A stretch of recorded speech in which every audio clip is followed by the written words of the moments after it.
kasih Anda masih bersama kami dalam Beranda dan kami juga masih mengundang partisipasi Anda di lantai telepon 02151551111.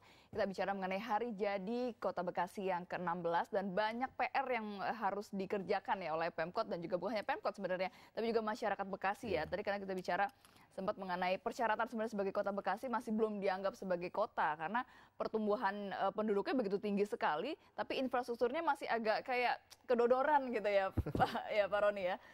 Ya, ya itu tadi kan sebetulnya kalau ini kan ada Bapeda. Iya. Sebetulnya Badan Perencana Pembangunan itu punya misi dan punya tugas yang sangat penting menurut saya. Karena di tangan beliau ini diprediksi Bekasi ke depan mau jadi apa gitu. Jadi harus bisa membuat rencana pembangunan jangka menengah, rencana pembangunan jangka panjang yang kira-kira bisa menjawab solusi harapan-harapan publik. Oke. Jadi publik itu kan pingin ada peningkatan kepuasan dan tinggal di kota yang manusiawi. Kota yang aman, nyaman, hijau, indah, dan bisa menjadi tempat impian untuk kita tinggal. Oke, baik. Ada penelpon kita sapa dulu. Halo, selamat sore. Halo. Halo, selamat sore. Sore, Mbak. Sore dengan siapa di mana, Pak? Pak Hafid, Mbak. Bekasi, Mbak. Pak Hafid di Bekasi. Oke, silakan. Hafid Bekasi, Mbak. Iya, silakan Pak Asep. Iya, selamat sore Bapak-bapak. Saya sebagai warga Bekasi mengucapkan selamat ulang tahun bagi Kota Bekasi yang ke-16. Tapi menurut saya, selama saya tinggal di Bekasi sebelum Bekasi jadi kota, kayaknya Bekasi berubah ini setelah kepemimpinan Pak Muchtar Mohamad yang kemarin ada masalah itu, Pak. Nah, mudah-mudahan kepemimpinan yang baru yang kemarin saya pilih bisa melihat kondisi Bekasi yang macet, khususnya Bekasi Timur yang di tol itu, Pak. Kasihan Bapak polisi yang tiap hari sibuk terus ngurusin masalah kemacetan. Terima kasih, Pak. Iya, Pak. Baik, terima kasih Pak Asep. Ini kita bicara mengenai tol, memang kayaknya mungkin di dunia ya tol, tapi banyak sekali mal-mal yang di depannya jadi, ini. Gini Mbak Lulu. Iya. Sebetulnya persoalan publik di hampir seluruh kota besar di Indonesia, bahkan di seluruh kota besar mancanegara relatif sama menurut saya. Macet, banjir, sampah, tata ruang, polusi itu hampir serupa. Yang berbeda adalah respon dari pemerintah dan masyarakatnya untuk menghadapi persoalan-persoalan itu. Nah, Bekasi sendiri bagaimana responsifnya untuk masalah-masalah tersebut? Ini saya maaf ya. Saya ini apa namanya? Ini sebenarnya yang tidak dicermati oleh Pemkot Bekasi ya. Pertumbuhan penduduk di Kota Bekasi itu bukan kelahiran yang terbesar. Ya. Perpindahan penduduk. Itu perpindahan penduduk. Ya. Mentalnya orang yang lahir di Bekasi dan orang yang datang dari Jakarta dan tinggal di Bekasi itu mentalnya beda. Ya, termasuk orang kayak kita ini. Kita ini nggak pernah diakomodir oleh Pemkot dan nggak dianggap ada. Ajak dong kita ngomong, kita kasih sumbangan pemikiran apa ya. Dan banyak teman-teman saya di Jati Bening Estate, Kemang Pratama itu ya, artis-artis itu banyak yang tinggal nggak pernah dianggap. Terus? Nggak pernah dianggapnya, maksudnya nggak pernah, apakah secara administratif mereka juga tidak punya KTP Bekasi misalnya, atau tidak dianggap tidak punya KTP Bekasi, cuma dalam dialog? Nggak tahu kita apa sih program Pemkot itu, apa sih yang mau dijelaskan ke kita, apa sih yang kita mau sama-sama membangun Bekasi itu sebagai tempat tinggal kita gitu. Nggak pernah tuh kita diajak. Artinya sosialisasi dari Pemkot ini sangat kurang sekali. Nggak. Itu makanya respon pilkadanya menurut saya pun 60% itu golput. Ya. Jadi saya apa urusannya sama Bekasi? Misalnya dia bilang gitu, kerja saya di apatis ya, iya, masyarakat ya. Saya bisnis di Jakarta. Ya saya cuma numpang tidur aja. Numpang tidur, kadang-kadang juga tidurnya juga di Jakarta ya. Ada kos-kosan soalnya di Jakarta gitu. Jadi yang rumah di Bekasi kontrakin ya. Iya gitu kan. Bikin usaha sendiri. Gimana mungkin dari Pak Dadang?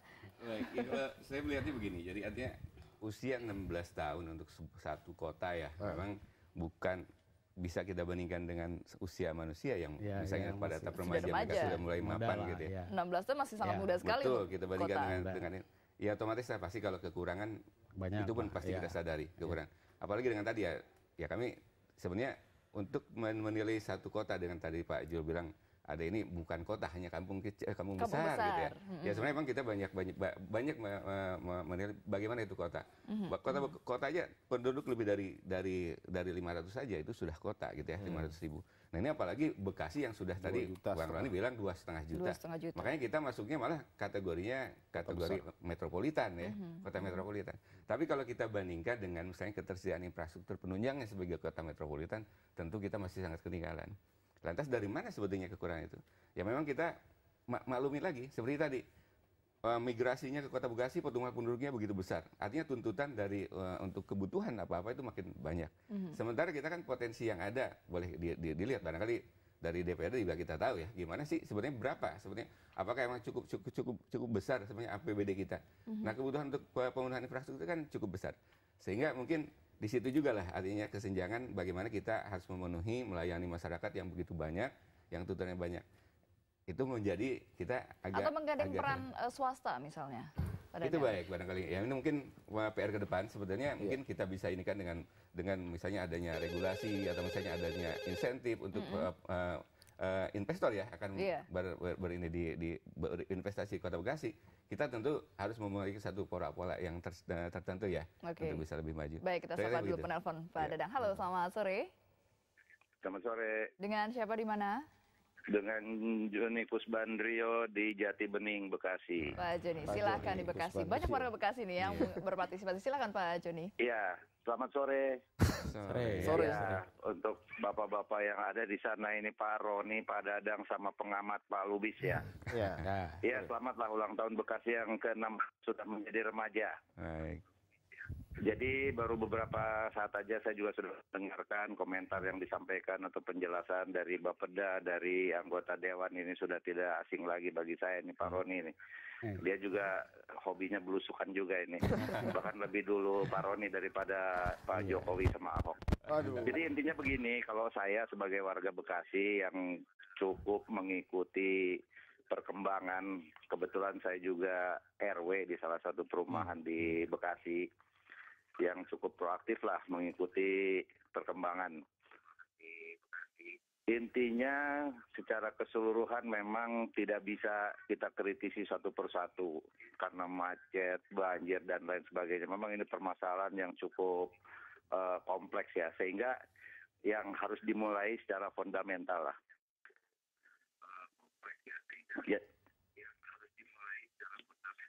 Jadi seperti contoh, mulai dari SDM aparatur pemerintah kota. Itu salah satu karena berkaitan dengan pelayanan.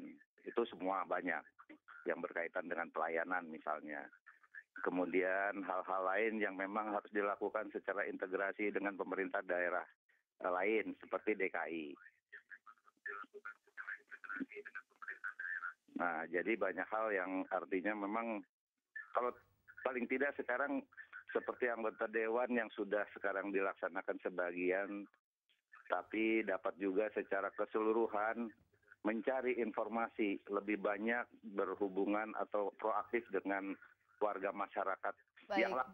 Baik Pak Joni, terima kasih atas masukan dan sarannya nanti akan ditanggapi, tapi kami harus break dulu, tetaplah bersama kami di Beranda Jak TV.